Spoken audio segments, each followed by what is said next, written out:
వాళ్ళ phone tapping కేసులో SIT విచారణకి హాజరు కాబోతున్నారు మాజీ మంత్రి కేటీఆర్. అయితే కేటీఆర్ కింద సాయంత్రం నోటీసులు జారీ అయ్యాయి. ఈరోజు ఉదయం 11 గంటలకి పోలీస్ స్టేషన్ ఎదుట జూబ్లీహిల్స్ పోలీస్ స్టేషన్ ఎదుట హాజరు కావాల్సిందిగా ఆ నోటీసులు పెడుతున్నారు. మీకు ఆర్టీవీ స్క్రీన్ పై నోటీసు కూడా చూపిస్తున్నాను.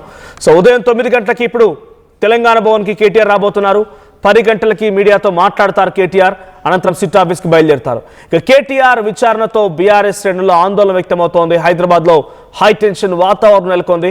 కేటీఆర్ విచారణ సందర్భంగా ముందస్తుగా బీఆర్ఎస్ పార్టీ నేతల్ని, విద్యార్థి సంఘాల నేతల్ని బీఆర్ఎస్వి నేతలు అరెస్ట్ చేస్తున్నారు. సో బీఆర్ఎస్వి రాష్ట్ర కార్యదర్శి జంగయ్యని అరెస్ట్ చేశారు. అర్ధరాత్రి హాస్టల్కు వచ్చి విద్యార్థిని అరెస్ట్ చేశారు పోలీసులు. ఇప్పటికే హరీష్ రావును విచారించే సిట్ అధికారులు ఇప్పుడు కేటీఆర్ను విచారించబోతున్నారు. మరి కేటీఆర్ విచారణలో ఎటువంటి సిచ్యువేషన్ ఉంటుందో చూడాలి. సో మీకు నోటీస్ కనబడుతోంది. ఆ నోటీసులో పేర్కొన్నట్టుగా and whereas during the course of investigation under the crime number. So పైన మీకు క్రైమ్ నెంబర్ ఇచ్చారు. దాని తర్వాత ఈ కోర్స్ ఆఫ్ ఇన్వెస్టిగేషన్లో మీకు కూడా దీనికి సంబంధించి కొన్ని ఫ్యాక్ట్స్ తెలుసు, నిజాలు తెలుసు అన్నట్టుగా తెలిసింది మాకు. సో మీరు పర్సనల్గా వచ్చి మిమ్మల్ని కూడా ఎగ్జామినేషన్ చేయాలనుకుంటున్నాం కాబట్టి పర్సనల్గా వచ్చి ఆ ఎగ్జామినేషన్ ఎదుర్కోండి అన్నట్టుగా దీంట్లో మెన్షన్ చేశారు. 11 గంటలకి assistant commissioner of police Jubilee Hills Hyderabad దగ్గర మీ ఎగ్జామినేషన్ ఉంటుంది, మీ ఇన్వెస్టిగేషన్ ఉంటుంది. ఒకవేళ కనుక మీరు సరైన పద్ధతిలో లాఫుల్గా మీరు కనుక దీన్ని ఎగ్జిక్యూట్ చేయకపోతే మీరు డెఫినెట్గా ఇటు చట్టరీత్యా చర్యలు తీసుకోబడతాయని కూడా దీంట్లో మెన్షన్ చేశారు. So P Venkatagiri assistant commissioner of police Jubilee Hills division Hyderabad ఆయన నుంచి వచ్చినటువంటి నోటీస్ ఇది. సో ప్రజెంట్ కేటీఆర్ మరి కాసేపట్లోనే తెలంగాణ భవన్కి చేరుకుంటారు. తెలంగాణ భవన్కి వచ్చి ఆయన కార్యకర్తలతో మాట్లాడతారు. అక్కడ మీడియాతో మాట్లాడిన తర్వాత తిరిగి అక్కడి నుంచి మళ్ళీ ఆయన జూబ్లీహిల్స్ పిఎస్ వైపుగా సిట్ కార్యాలయం చేరుకునే అవకాశం కనబడుతోంది. సో ఒకసారి అరెస్ట్ సంబంధించి విజువల్ చూద్దాం. ఎక్కడికక్కడ హైదరాబాద్ వ్యాప్తంగా బీఆర్ఎస్ పార్టీ నేతల్ని, నాయకుల్ని అరెస్ట్ చేయడం కొనసాగుతోంది. బీఆర్ఎస్ పార్టీ విద్యార్థి సంఘాలని, యువజన నాయకుల్ని, బీఆర్ఎస్ పార్టీకి సంబంధించిన గత ప్రభుత్వంలో కీలకంగా వ్యవహరించిన నాయకుల్ని, మాజీ కార్పొరేషన్ చైర్మన్ అందరూ కూడా ఎక్కడెక్కడ అరెస్ట్ అవుతున్నారు. ఈరోజు కేటీఆర్, మొన్న హరీష్ రావు, ఈరోజు కేటీఆర్ వరుస విచారణ కొనసాగుతున్నాయి. ఇక ఈ రోజు కేటీఆర్ విచారణ తర్వాత నెక్స్ట్ ఎవరు ఉండబోతున్నారు చూడాలి. ఒకసారి హైదరాబాద్ వ్యాప్తంగా ఎటువంటి అరెస్ట్ల పర్వం కొనసాగుతుంది, ఆ విజువల్ చూద్దాం.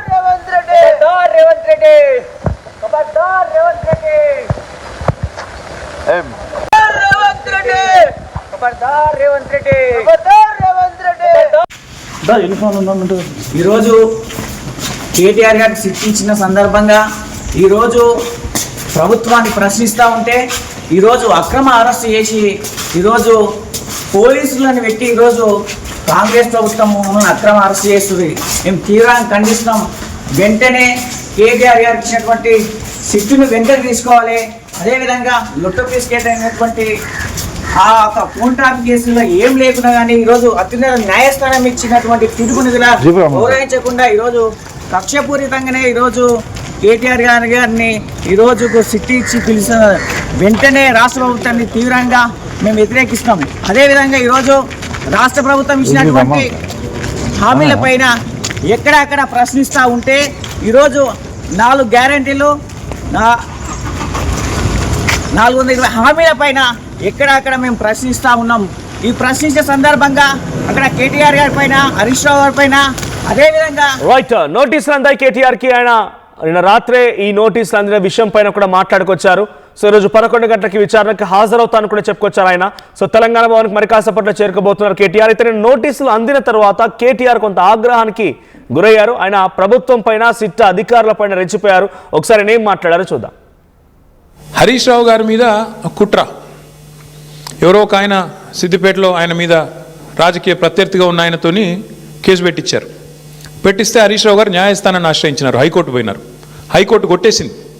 కొట్టేస్తే ముఖ్యమంత్రి గారు ఆయన ఆరాటం ఎట్లాంటిదంటే హరీష్ రావు గారిని జైలుకు పంపాలని సుప్రీంకోర్టుకు పంపించినాడు ఈ కేసును. హైకోర్టు కొట్టిస్తే ప్రభుత్వ పైసలతోని, ప్రభుత్వమే పెద్ద పెద్ద న్యాయవాదులు గంటకు ₹1 కోటి తీసుకునే న్యాయవాదులను పెట్టి ప్రజల పైసలతోని సుప్రీంకోర్టుకు పోయినాడు. సుప్రీంకోర్టు కూడా కొట్టేసింది. అయినా నీకు సిగ్గు రాలేదా?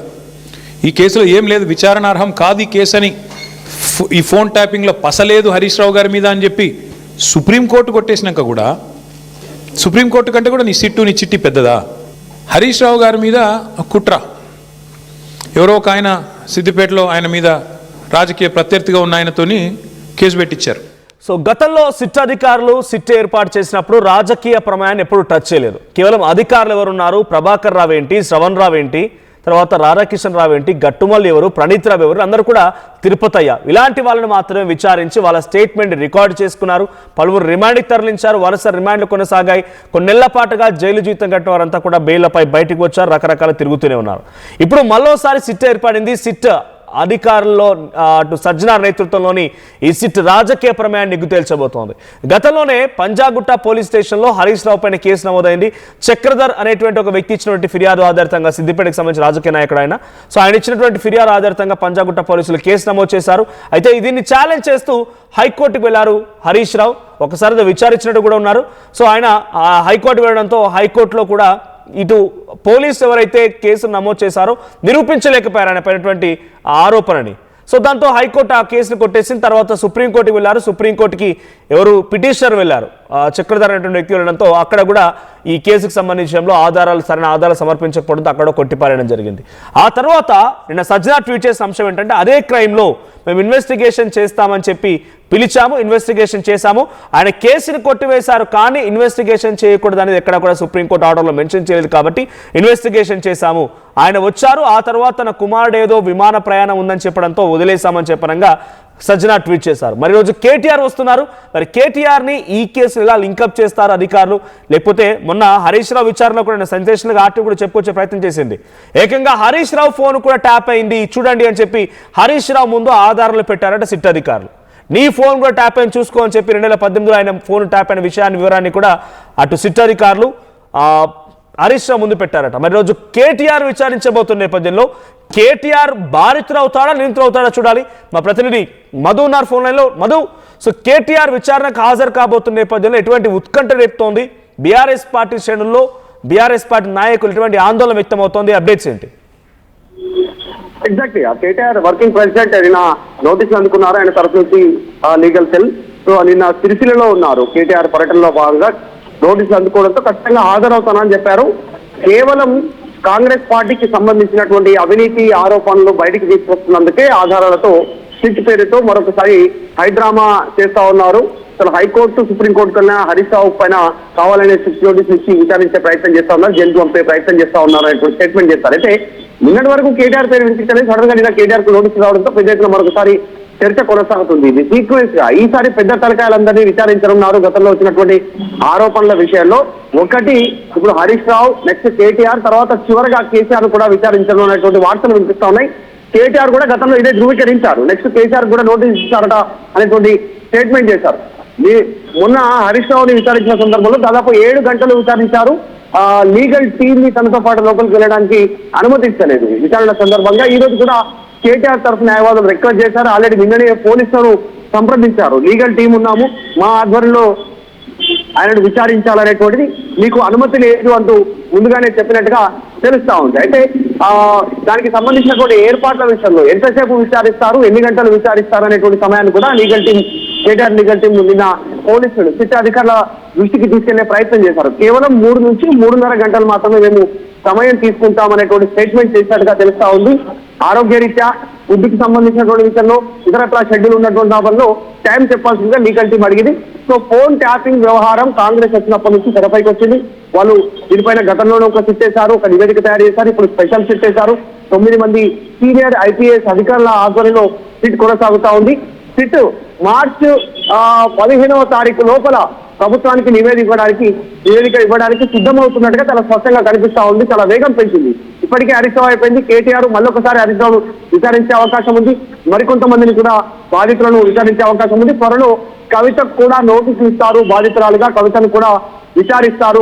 కవిత భర్త అనిల్ రావుని కూడా విచారిస్తారు అనేటువంటి చర్చ కొనసాగుతుంది. సో కేటీఆర్ ఈ రోజు ఎగ్జాక్ట్లీ 11 గంటలకు హాజరు కానున్నారు. కొద్దిసేపట్లో బీఆర్ఎస్ భవన్ కి చేరుకోనున్నారు.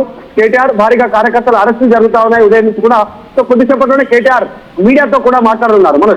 రైట్ మధు, అంటే ఇక్కడ కేటీఆర్ ని నోటీసులు ఇచ్చి పిలిచేటువంటి సిట్ అధికారులు ఆయన బాధితుల హోదాలో పిలుస్తున్నారా, లేకుంటే మీకు కూడా ఈ కేసులో లింకప్ అయి ఉన్నారా, నిందితుల హోదాలో పిలుస్తున్నారా? ఇలాంటి విచారణ జరుగుతుంది ఆయన పైన, బాధితుడిగా ఉన్నారా నిందితుడిగా ఉన్నారా? ఎగ్జాక్ట్లీ ప్రస్తుతం ఒక కేసుకు సంబంధించినటువంటి దర్యాప్తులో భాగంగా మీ వాంగ్మూలాన్ని రికార్డు చేయాలి మీ దగ్గర నుంచి అనేటువంటి ఒక సమాచారం ఇచ్చారు. ప్రస్తుతానికి మీరు బాధితుడా, మీరు ఆరోపణలు ఎదుర్కొంటున్నటువంటి వ్యక్తి ఇంతవరకు క్లారిటీ ఇవ్వలేదు. కేవలం ఈ ఫోన్ ట్యాపింగ్ కు సంబంధించినటువంటి అత్యంత కీలక దశకు చేరుకుంది, లోతైన దర్యాప్తు కొనసాగుతోంది. దాంట్లో భాగంగా మిమ్మల్ని విచారించాలనేటువంటిది సమాచారం ఇచ్చినట్టుగా తెలుస్తా ఉంది. ప్రస్తుతం మరి కేటీఆర్ ఫేస్ చేసిన తర్వాత సిట్ అధికారులకు సంబంధించినటువంటి ప్రశ్నలు మరింత క్లారిటీ అయితే వచ్చే అవకాశం ఉంది. మొన్న కూడా హరీష్ రావు ఎట్లాగే అన్నారు, అదే మీరు ఫోన్లు ట్యాప్ చేశారు అనేటువంటి ఒక ఆరోపణలతో పాటు మీ ఫోన్లు కూడా 2018లో ట్యాప్ అయ్యాయి అనేటువంటి ఒక అంశాన్ని అంటే మధు అక్కడ హరీష్ రావును పిలిచి హరీష్ రావును విచారించి హరీష్ రావు వాంగ్మూలాన్ని రికార్డ్ చేయాల్సిన సిట్ అధికారులు ఏకంగా హరీష్ రావుకే షాక్ ఇచ్చి మీ ఫోన్ కూడా ట్యాప్ అయిన రకంగా ఆధారాలు సైతం చూపించారన్నట్టుగా మనం వార్తల్లో విన్నాం. సో ఈ నేపథ్యంలో కేటీఆర్ విషయంలో కూడా అదే జరిగిందా? సిట్ అధికారులు ఒక బిగ్ బ్లాస్ట్ చేయబోతున్నారా? కేటీఆర్ ఫోన్ కూడా ట్యాపింగ్ గురైందా? అంటే ఇట్లాంటి సమాచారం లేదు ప్రస్తుతానికి. మొన్న 2018లో హరీష్ రావు ఫోన్ ట్యాప్ అయింది అనేటువంటి వార్తలు వినిపించాయి. జనరల్ గా సాధారణంగా విచారణ కొనసాగుతున్న సందర్భంలో అధికారులు ఎవరు బయటికి ఇట్లాంటి విషయాలు అధికారికంగా చెప్పరు. కానీ కొన్ని వార్తా కథనాలను బట్టి బయట ప్రచారం జరుగుతోంది. కాంగ్రెస్ పార్టీ నాయకులు కూడా అదే ఉటంకిస్తా ఉన్నారు. సో కేటీఆర్ ఈ రోజు విచారణకు హాజరైన తర్వాత సిట్ అధికారులు దేనిపైన దృష్టి పెట్టారు, ఏ అంశాలను అడిగేటువంటి అవకాశం ఉంది, దానిపైన ఒక క్లారిటీ అయితే వచ్చే అవకాశం. సో మొత్తానికైతే ఫోన్ ట్యాపింగ్ వ్యవహారంలో కేటీఆర్ ఈ రోజు సిట్ విచారణను ఎదుర్కొనున్నారు. గతంలో ఫార్ములా ఈ చూసాం, తర్వాత ఇప్పుడు ఫోన్ ట్యాపింగ్ కి సంబంధించిన అంశంలో విచారణ ఎదుర్కొనున్నారు. Right, thank you Madhu. So మొత్తంగా గతంలో ఆయన ఫార్ములా ఈ రేస్ వ్యవహారంలో ఏసీబీ దగ్గర 2 సార్లు, ఈడీ దగ్గర 2 సార్లు విచారణకు ఎదుర్కొన్నారు. ఆయన పలుమార్లు విచారణ అక్కడ జరిగింది. ఆ తర్వాత ఇప్పుడు ఫోన్ ట్యాపింగ్ వ్యవహారంలో మొదటిసారిగా కేటీఆర్ విచారించబోతున్నారు.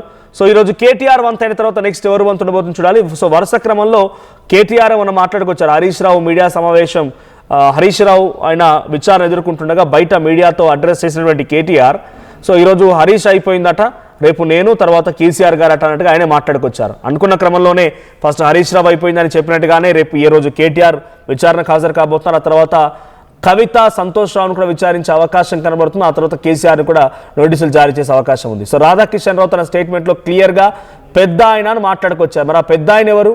ఆ పెద్ద ఆయన చెప్పడం మూలంగానే ఆయన చేతులతో రాసిచ్చిన నెంబర్లనే మేము ట్యాపింగ్ చేశామని రకంగా ఆ రాధాకిషన్ రావు ఇచ్చిన స్టేట్మెంట్ ఆధారితంగా మరి ఆ పెద్ద ఆయన ఎవరిని పిలుస్తారో చూడాలి. సో కేటీఆర్ ఈరోజు విచారణ ఎదుర్కోబోతున్న నేపథ్యంలో ఫోన్ ట్యాపింగ్లో కేటీఆర్ ఉన్నారు, బాధితులు అనుకుంటున్నారా? ఆయన ఫోన్ ట్యాపింగ్కి గురైంది బాధితులని మీరు అనుకుంటున్నారా? లేదు కేటీఆర్ తన రాజకీయ ప్రత్యర్థులని, సినిమా హీరోయిన్లని, రాజకీయ ప్రముఖులని, వ్యాపారవేత్తల ఫోన్ ట్యాపింగ్ చేయించడంలో ఆయన కూడా కీలక భూమిక పోషించారనుకుంటున్నారా? నిందితుడా, బాధితుడా? మీ అభిప్రాయం ఏంటి? కామెంట్ చేయండి.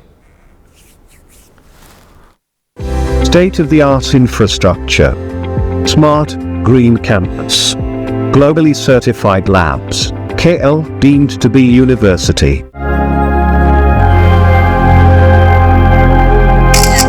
ఖుషి, ఫంక్షన్ కి టైం అవుతోంది, త్వరగా. వస్తున్నా అక్క.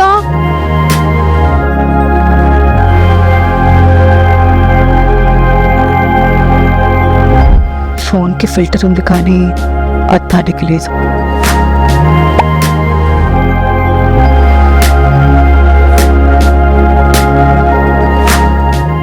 ప్రతి సమస్యకు ఒక పరిష్కారం ఉంటుంది.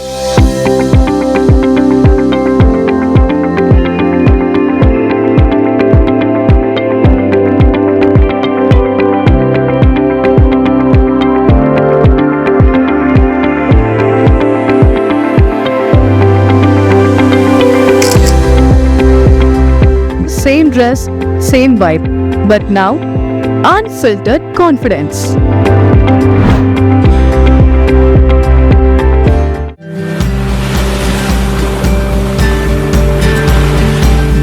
The simple joys. For 35 years, I didn't have it.